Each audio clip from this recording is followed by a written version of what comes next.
Have you ever felt so empty, so thirsty inside that nothing could fill you?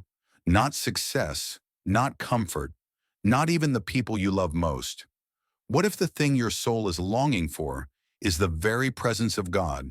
Psalm 63 is David's cry from the wilderness, and it might be the prayer your heart has been waiting to pray. Stay with me, because in the next few minutes, you'll see how a single moment in God's presence can change the way you face the day and the way you walk through every desert in your life. In the quiet stillness of the morning, before the first light touches the horizon, I think of King David, wandering through the dry wilderness of Judah, the air heavy with heat, the ground beneath his feet cracked and lifeless, the silence broken only by the wind carrying grains of dust. His body was weary, but his soul burned with a single pursuit, not shelter, not food, but the very presence of God. "O God, you are my God," he cried. "Earnestly I seek you. My soul thirsts for you.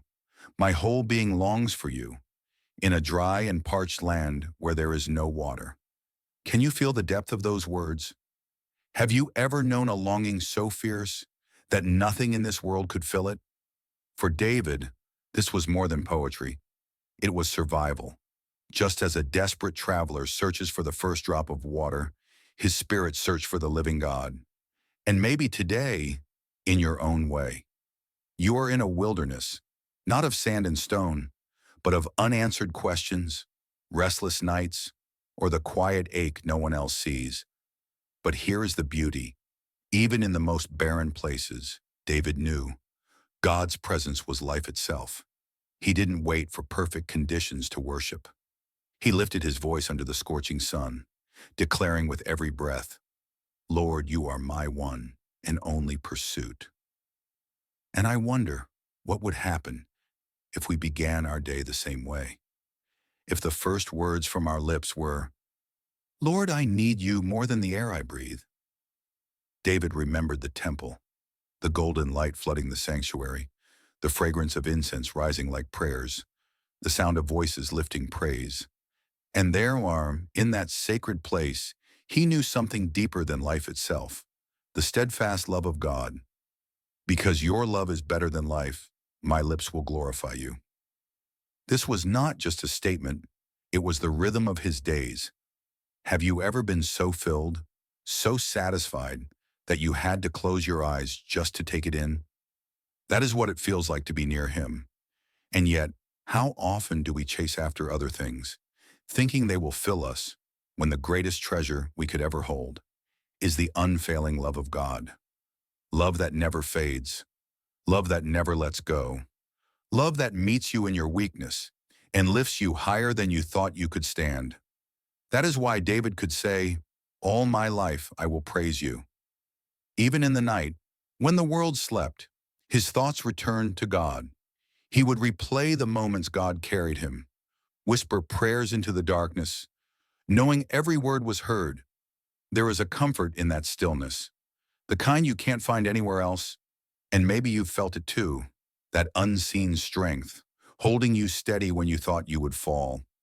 That is his hand, strong, unwavering, lifting you. "My soul clings to you. Lord, your right hand upholds me. And because of that, I can trust you, not just for today's blessings, but for justice that is pure, perfect, and sure." David knew those who rose against him would not prevail. Their power would crumble, their lies would be silenced. For the king rejoices in God, and so do all who call on his name. Here is the truth: the only lasting satisfaction, the only unshakable hope, is found in him. Just as a thirsty traveler depends on a spring, my spirit depends on you, Lord. You are my life, my hope, my joy, my eternal satisfaction. I think of a woman I once met. Her life was unraveling. She had lost her job, her marriage was breaking, and hope seemed far away. One night, through tears, she whispered, "God, I need you." And she told me, in that very moment, she felt peace wrap around her. Not because her problems disappeared, but because she knew She was not walking through them alone. This is the beauty of seeking him. He satisfies in ways nothing else can. He gives strength when you have none. He surrounds you when you feel alone.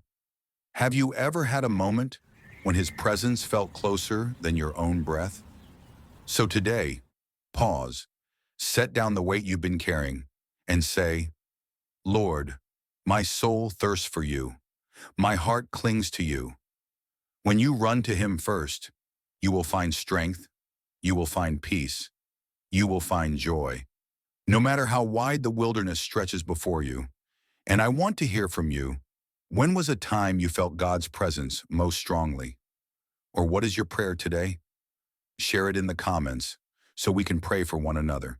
Because this journey, this walk of faith, was never meant to be taken alone.